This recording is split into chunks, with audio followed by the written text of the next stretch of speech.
Bagaimana kita biar bisa up to date? Assalamualaikum warahmatullahi wabarakatuh. Perkenalkan, nama saya Darwindra Saidina.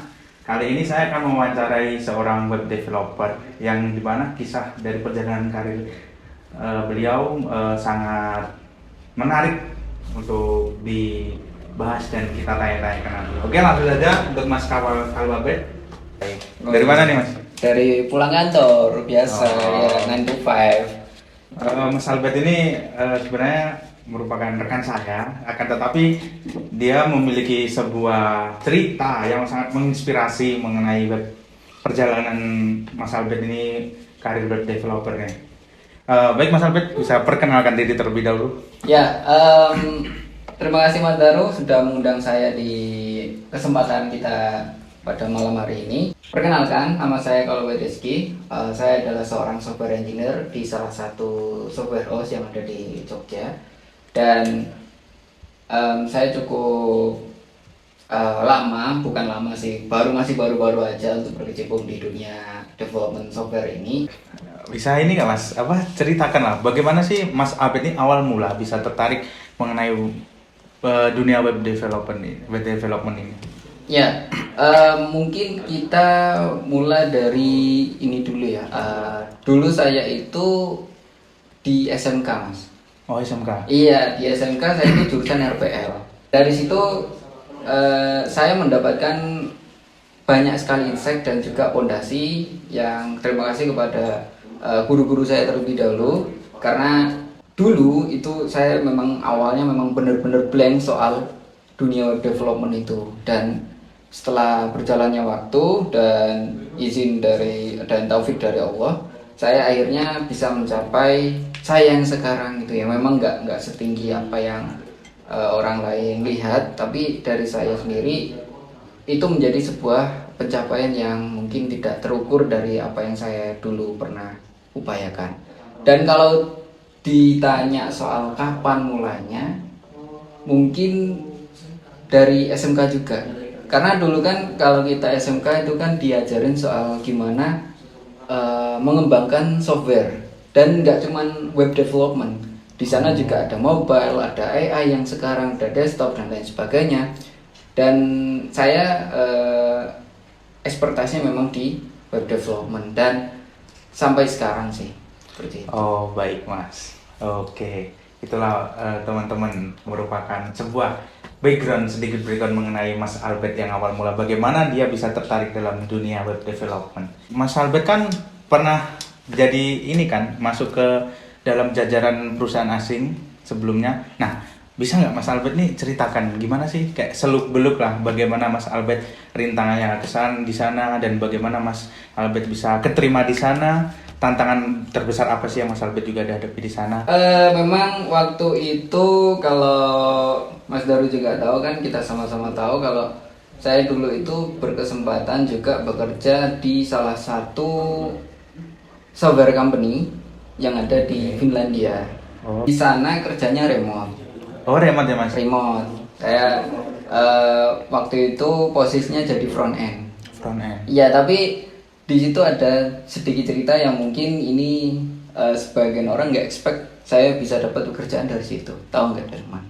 Bagaimana Mas itu? Nah, itu saya itu dulu sempat belajar dan saya share pengalaman saya belajar itu melalui Twitter. Oh, jadi Mas Albert mempelajari mengenai web development, terus bagaimana step by stepnya Mas Albert setiap itu upload ke Twitter. Benar, waktu itu saya cukup aktif sih di Twitter, dan kebetulan waktu itu saya share salah satu progresnya dan cukup banyak yang notice. Salah satu orang dari perusahaan di Finlandia itu yang kemudian merekrut saya itu menghubungi saya dari Twitter itu dan nanya saya apakah saya available untuk posisi front end. Dan tentu karena waktu itu saya lagi di kelas 3 akhir kan, jadi kan nggak begitu banyak ini ya, pelajaran nggak begitu banyak, jadi cuman pertemuan-pertemuan biasa. Dan saya lihat di situ, saya melihat opportunity nih, kenapa enggak gitu kan, saya ambil aja. Akhirnya kita remote di situ. Dan singkat cerita, banyak sekali hal yang nggak saya dapatkan mungkin ya kalau di tempat lain, salah satunya adalah pengalaman untuk mengembangkan sebuah aplikasi yang itu memang benar-benar aplikasinya skalanya besar banget. Dan untuk saya yang waktu itu sangat tidak expect dan sulit sekali untuk mengikuti alur development pada waktu itu ya.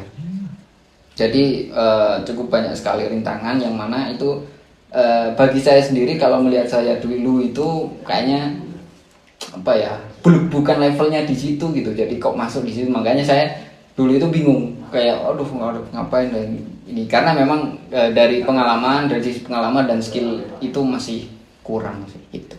Oke Mas.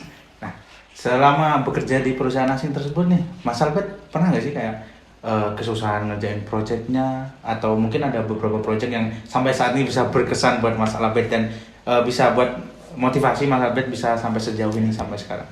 Ada, itu ada di perusahaan selanjutnya. Oh, di perusahaan selanjutnya? Iya, dan di perusahaan selanjutnya itu ya qadarullah juga itu ada di Jepang. Oh, di Jepang? Iya, jadi setelah di Finlandia sekarang pindah geser lagi ke ASEAN di Jepang.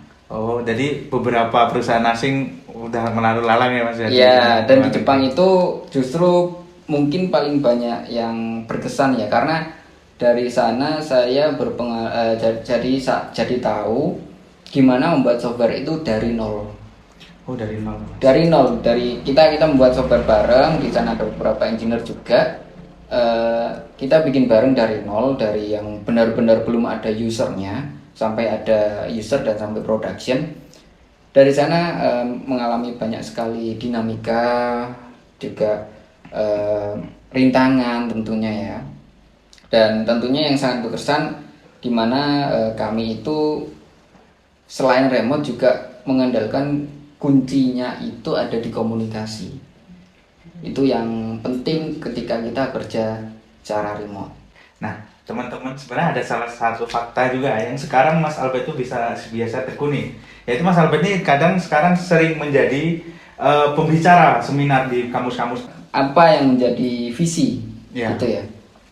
Mungkin lebih ke ini sih, saya itu suka sharing sesuatu soal apa yang saya pelajari atau apa yang sedang saya akan geluti gitu. Kayak misalnya saya pernah sharing di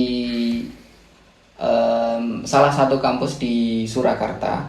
Di situ saya sharing soal web dan file system, yang mana file system yang kita tahu kan itu ada di level operasi, sistem operasi itu kan. Lalu bagaimana, di situ saya bahas lalu bagaimana kita implementasi file system itu di level web. Nah, seperti itu mungkin memang jarang digunakan, tetapi barangkali itu yang mungkin saya bisa pelajari itu ketika saya sharing itu bisa berguna untuk orang lain. Mungkin seperti itu sih pendeknya ya, karena intinya adalah gimana kita bisa sharing sesuatu ke orang lain itu membuat apa yang kita dapatkan itu tidak berkurang tapi akan bertambah. Oke, sangat menarik sekali ya teman-teman dari cerita Mas Albert ini. Semoga bisa membuat teman-teman semua yang lagi belajar termotivasi, terutama di bidang web development ini. Nah, terakhir nih Mas, bisa kasih pesan-pesan untuk teman-teman yang lagi belajar agar semangatnya bertambah dan bisa menjadi seorang web developer seperti Mas Albert. Buat saya juga sebenarnya, dan juga mungkin sebelum ke orang lain, jangan seperti kata saya tadi, jangan cepat berpuas diri, karena mungkin kita tahu 1-2 hal dan kita merasa oh aku tahu banget nih, aku tahu soal web, aku tahu soal ini itu, tetapi di lain sisi sebenarnya kita itu kerdil banget, karena ada di luar sana yang mungkin nggak kita tahu namanya, nggak kita tahu orangnya, itu sebenarnya jauh levelnya di atas kita, tetapi nggak setengil kita ya, quote-unquote tengil kita ya. Makanya jangan cepat berpuas diri, karena setelah di 2024 ini menjadi programmer itu bukan sebuah profesi yang seseksi tahun-tahun kemarin, karena akan banyak sekali lulusan dan praktisi-praktisi IT terutama untuk posisi programmer itu yang akan menjadi pesaingmu di masa depan. Makanya terus belajar apapun ini, menjadi programmer itu memang keuntungannya besar tapi resikonya juga seimbang besarnya. Oke, begitulah teman-teman sedikit cerita mengenai perjalanan karir Mas Albert di web development atau web developer ini. Semoga bisa menginspirasi buat teman-teman yang belajar nih, terutama buat saya juga yang lagi belajar. Terima kasih ya Mas Albert Ya, saya untuk juga meluangkan belajar. waktunya juga. Iya. Oke teman-teman, Semangat. baik. Oke teman-teman, terima kasih. Sampai di sini aja untuk kita hari ini. Wassalamualaikum warahmatullahi wabarakatuh. Waalaikumsalam warahmatullahi wabarakatuh. Terima kasih Mas Albert.